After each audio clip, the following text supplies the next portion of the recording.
Hello everyone, and welcome back to the second try. So today I am trying again the e-powered 780 Ti Matrix Platinum Sub-Zero. I am this time setting a higher V-core voltage and just hoping that the card will keep working this way. The phase change is currently pulling down as to why I'm using RTX voice for these Sub-Zero benching sessions so that you don't have to hear my phase change in the background. And RTX voice is doing a pretty good job at filtering out the phase change noise. Sadly, my overall quality also drops quite a bit. So that is why in these sessions my audio is usually kinda bad, even though I'm using the exact same microphone as always. But nonetheless, this one will also be cut down a little bit. I will just try to not talk as much to make the cutting procedure a little bit easier. And I think I'm just gonna leave it here. I assume you've seen the previous episode already. And I'm just going to wait for the phase change to pull down in the temperature. You should be able to see the temperature drop here. We are at 20 degrees 19 on the evaporator right now. And yeah, let's wait until we drop down to the minimum. Okay, so we are at minus 49.2 degrees. I don't think it will get any colder, or ambient is lower than yesterday, but it's still 29.6 degrees. So I don't think we will get any colder than this.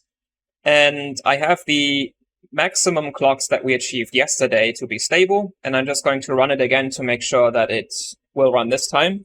We are at a higher V-core voltage now. I've set 1.4 volts instead of 1.35. Whatever that relates to behind the core, you're going to see shortly in the readout.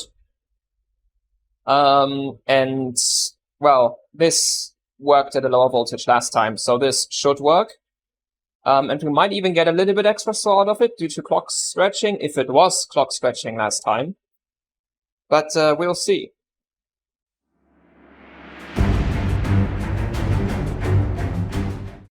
Okay, the card crashed. I suppose the memory chips were still too hot to set 8000, because those are memory artifacts. And it looks like the card is not coming back. Well, we are probably going to run into the same cold boot bug as last time, which marks the end of this benching session, and probably a new world record for cold boot bug any percent. So if the card does not come back now, I will pull the card, mod the PEX rail,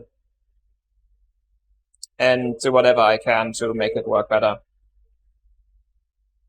Yeah, it's not coming back. So,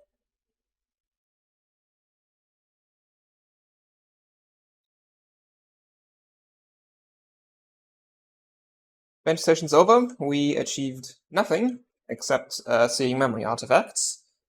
So, yeah, right now the card is just too unreliable with the non-ability to boot up again after a crash. So I will need to solve this. I can probably solve this by hard modding the PEX rail. And that's what I'm gonna do. Alongside maybe some other modifications on the card still, because there are still some things that I could do better. But you'll see that in future videos. So that marks the end of this video, which has only been 8 minutes for the full recording, and after cutting things out, it's probably going to be even shorter. So goodbye until next time.